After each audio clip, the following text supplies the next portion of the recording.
Is there a maximum number of local connections you can have when you make a homeless application in England? Let's just mention that because I'm getting some comments from Australia and places like that. Basically, interesting question. It's more interesting because I've only just realised this after doing this work for many years.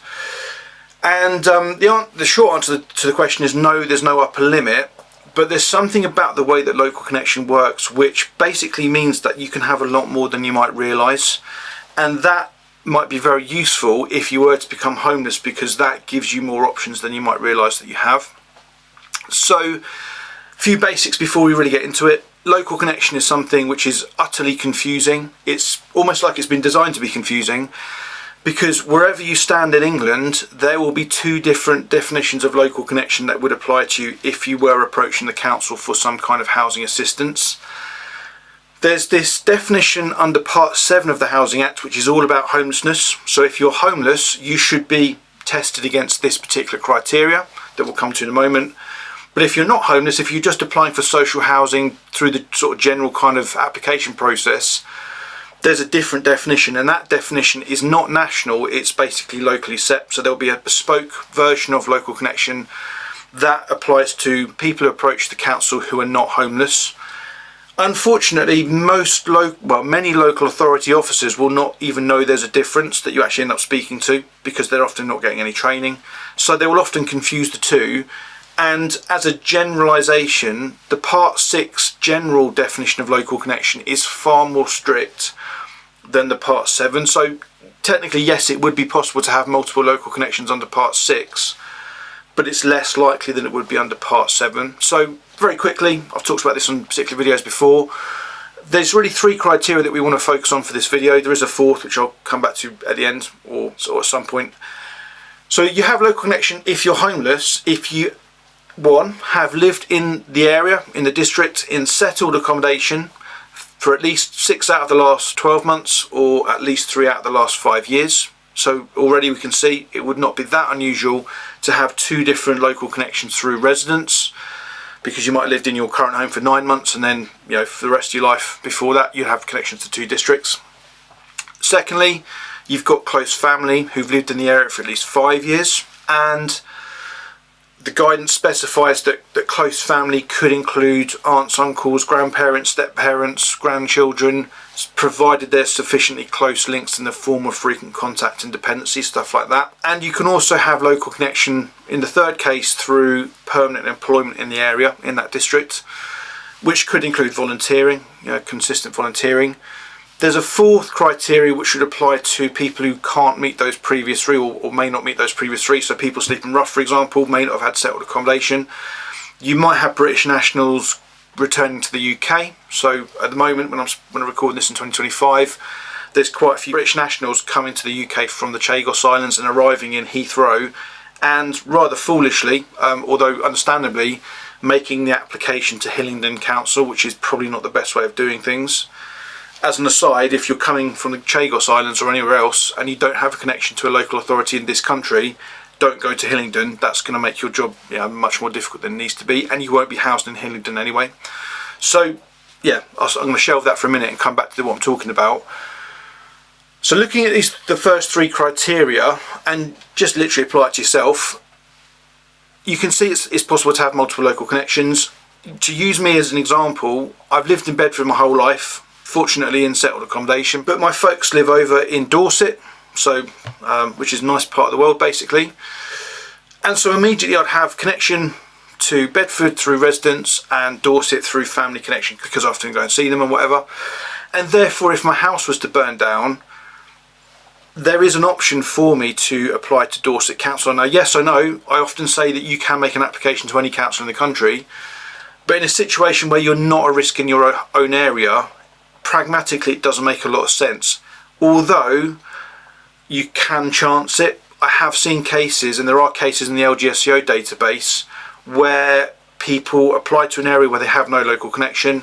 It's safe for them to be in the home area, but the council chooses not to enforce the local connection criteria. The local connection criteria, by the way, are not a duty. It's not something that councils have to do.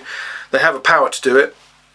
And actually the definition itself is not set out in the law. So whilst these criteria are useful and you know, kind of are a very good indicator, technically speaking, it would be possible to have a local connection without meeting these three criteria, potentially. But yeah, so you can see in that situation where my house burns down, if I approached either Dorset or Bedford, basically both would ultimately have a duty to house me, because I'm homeless, I'm in priority need, I'm a British national, so I'm eligible for assistance for sure, lived here all my life and so on. So in that situation, I would probably, remain in Bedford, because my kids go to school here and my connections, families and friends are all here. But it would be possible for me to apply to Dorset. And probably what I could say about both Dorset and Bedford is that both would likely house me in the district. So under the Localism Act in 2011, councils became able to start to house people outside of their district if, in theory, there was no alternative within the district.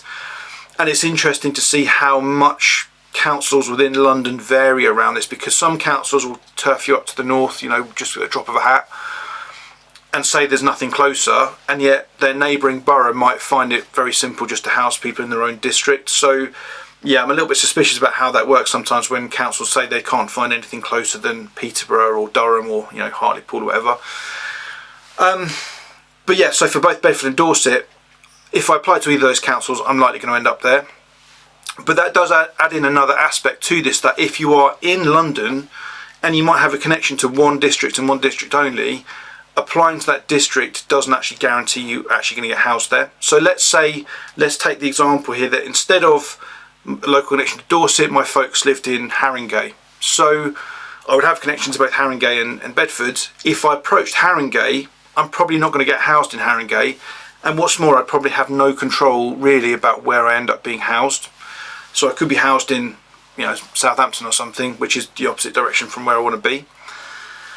So you can see this kind of concept where, although there's no hard and fast rules, the less pressure there is on a council's housing stock, the more likely it is you're going to end up getting housed in that district. And certainly in the worst boroughs in the country, like your Ealings and your Croydons and stuff, it's very unlikely, or certainly not probable, that you're going to get housed in the area at the end of that whole process. So that immediately kind of makes it less desirable, I'd say, to try and approach there, and not to mention the longer waiting times you're going to have to endure.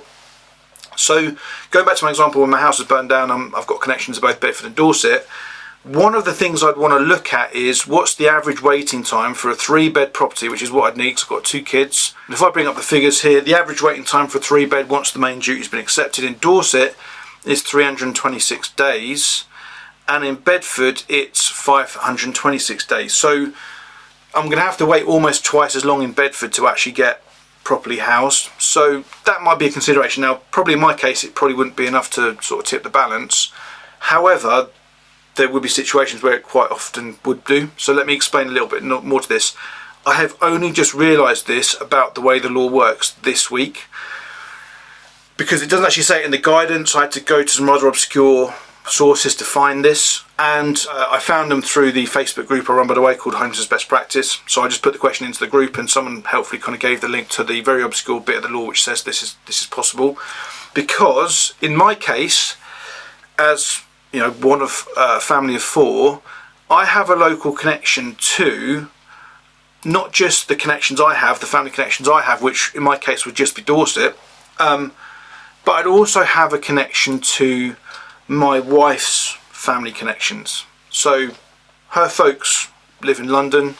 She's got 4 siblings. They all live in different districts. We see them all regularly, so we've got kind of close familial ties with them. And let's say additionally my wife worked in Central Bedfordshire, which is the neighbouring borough, which she doesn't. But in theory, I would have potentially another 5 or 6 different local connections through my wife's own connections, because it would apply to every household member. And so if my house was to burn down, suddenly I've not just got a choice of applying to Dorset or Bedford, I've got a choice of 6 or 7 or 8 or 9 different local authorities to choose from, and one of her connections is to Ealing. And the average waiting time for a 3-bed in Ealing is about 6 years, by which point my kids may well have left home, so I'm not even quite sure how that would then work. Whereas some of the other districts that we'd have local connection to would have a waiting time as little as 3 months. Now, I'm not saying that again would be enough to kind of sway whether we end up going to Bedford or somewhere else, but it could do. And it would be all the more likely if actually I lived in Ealing and my connections to Ealing, and yet I realised that if I applied to Ealing Council, I'm unlikely to get housed in Ealing, and it's going to take absolutely years to get housed. So you can see in a situation where you're becoming homeless, even when it's technically safe for you to be in your area, you do have a bit of a decision to make that can be influenced by these average waiting time figures. Now, I did a separate video, I'll probably link to it at the end of this video, where I FOI'd every council in the country. There are limitations with this data in the sense that I'm relying on the figures that are returned as being reliable, and you know, having worked with local authorities for many years, I'm not 100% on all these figures, although I do think they're a good indicator. So this would be something that potentially I think you could take into consideration when you are in that position. You become homeless, you want to approach a local authority, you've got other factors in your life which are going to obviously have a big influence as well, you know, where your actual connection is, where you actually want to be. But when you look at the average waiting times and just see how much they vary, I would say that looking at those kinds of figures and getting a head around it as best you can is a useful consideration. Because let me just kind of try and sum all this up in one go. Let's say I lived in Croydon, which is one of the worst councils for average waiting times, and my house burns down, and I've got a connection to Croydon or Dorset through my folks. Now, Dorset's like 3 hours away from Croydon. It's going to be away from my job and my kids' friends and schools and everything like that. But if I'm going to make a homeless application, I'm probably not going to get housed in Croydon anyway. So in that situation, you can see how the attraction of going to Dorset would be far greater, because I'm probably going to end up being housed in Dorset, so at least I've got some control. It is near my folks. It's a nice part of the world, let's face it. And so that would be something which would be pulling me to apply to Dorset rather than Croydon. And in a case where I've got multiple connections, I can then kind of sit down and actually have a think through all of them. Now, a couple of practicalities. Legally, you can make simultaneous applications to lots of different local authorities, but I would really recommend that you don't do that, because what happens in reality is each council you apply to says it's the other council's job to house you, and so you actually introduce problems that you really don't need. So ideally, you really want to set your sights on a particular council and apply to that council and pursue that council only, and not involve other councils in the process. And yes, I'm making it sound really nice and easy. It's still going to be an unpleasant process, because the temporary accommodation they're likely to offer is still probably going to be far less than ideal.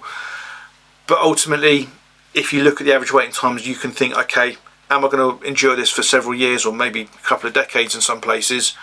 Or is it better just to kind of up sticks once, approach a different local authority altogether, knowing that I'm likely to get housed much more quickly in the area that I actually want to live in? So hopefully that will make sense. If you've got any questions about it, as always, stick them in the comments. I'll take them to the next weekly live stream, which is on a Thursday evening, or most Thursday evenings. But I just thought it's an interesting kind of idea to kind of think that this understanding of local connection potentially gives people more options. And this would also apply if you're a professional. And an obvious example would be, you know, you're working in prison and you're helping people leaving prison make applications. That is a situation where it would not be unusual for people to not have any connection at all, because being in prison doesn't amount to settled accommodation, so you can't get it through residence. Maybe you're estranged from your family, so that's not going to matter either. You don't have a job. In that situation, the same thing would apply. You can apply to multiple councils, or it may be you've got people coming out of prison who have got multiple connections anyway through these different ties. And so again, it just kind of helps you work out where it is you want to apply to. And so the final thing I say is that it's not a question of where is your strongest connection. This is something which a lot of housing authorities seem to think a lot, but it's not true. So when councils establish where your local connection is, it's not where is your strongest connection, you know, which family member have you got the strongest connection to, who you see the most. The question is only, do you meet one of these three criteria? And if so, you have a connection to that district. So hopefully that's helpful. If you have found it helpful, by all means subscribe to the channel. I'm coming up to 5,000 subscribers, which is nice.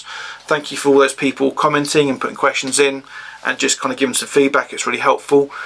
Again, if you want to really go all in, feel free to share the video on other socials. That's a good way to kind of get new traffic. But ultimately, most people who watch videos in this channel, according to the analytics, are not subscribed. So I guess it's just something that's useful to bear in mind.